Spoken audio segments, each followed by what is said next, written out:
Assalamualaikum warahmatullahi wabarakatuh. Perkenalkan, nama saya Muhammad Farhan Fadilah dari kelas 02 TPLE 010 dengan NIM 23 10 11 40 221.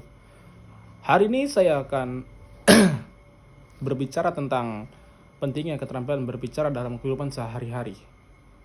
Kemampuan untuk berbicara dengan jelas, efektif, dan persuasif sangatlah penting, baik itu untuk berkomunikasi dengan teman, keluarga, rekan kerja, atau bahkan dalam berbagai situasi formal seperti presentasi di depan umum atau wawancara pekerjaan.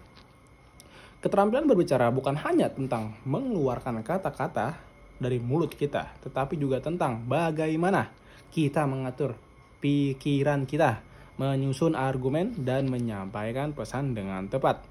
Kemampuan ini memungkinkan kita untuk menyampaikan ide-ide kita dengan jelas, meyakinkan, dan mempengaruhi pendapat orang lain.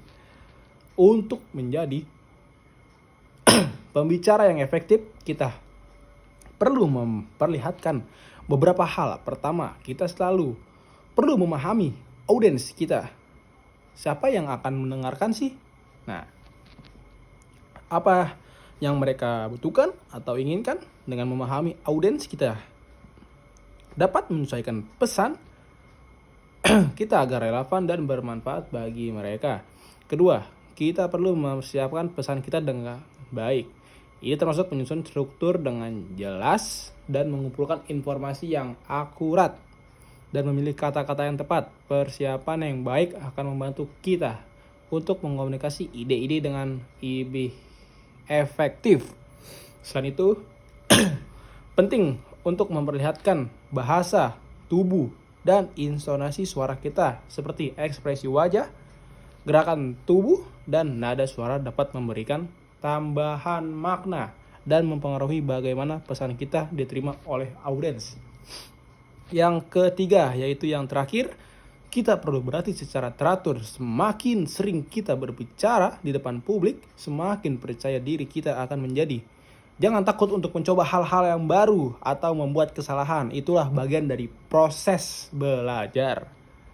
Saudara-saudara, keterampilan berbicara adalah keterampilan yang sangat berharga dalam kehidupan kita. Dengan membanggakan, kita dapat menjadi pembicara yang efektif dan mempengaruhi perubahan positif dalam lingkungan kita.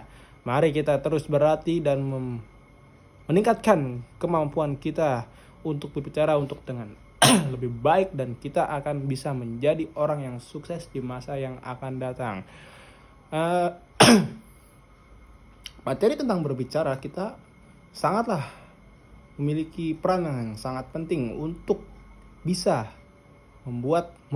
mempercayakan diri kita untuk berbicara di depan umum dan tidak akan bisa untuk grogi ketika kita sedang berbicara atau semisal kita sedang melamar kerja lalu kita kepanggil untuk interview.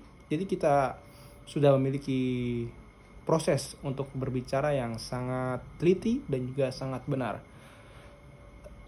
Kemudian daripada itu, berbicara memungkinkan kita untuk bisa mempercayakan diri kita agar bagaimana kita tidak akan gugup.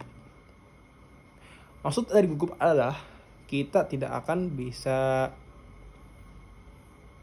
menjawab pertanyaan jika kita tidak bisa mengotentisasi otak kita dengan cara berbicara yang tepat. Dan mungkin kita harus belajar dan belajar lagi untuk meningkatkan kepercayaan diri untuk bertampil di tempat umum atau di pas wawancara kerja. Ya, kemudian daripada itu, cara kerja juga melatih kita untuk berbicara dengan baik dan juga berbicara dengan tutur kata yang sopan, dan juga kita bisa mempercayakan diri kita dengan sesungguhnya, dan kita akan belajar dari nol hingga sampai sukses. Ya, kemudian daripada itu, makalah kita harus selalu belajar dan meningkatkan orientasi kita dalam berbicara. Sekian, terima kasih pidato dari saya. Kurang lebihnya mohon dimaafkan. Apabila ada salah kata, karena saya masih pemula. Mohon maaf, kurang lebihnya mohon maaf. Assalamualaikum warahmatullahi wabarakatuh.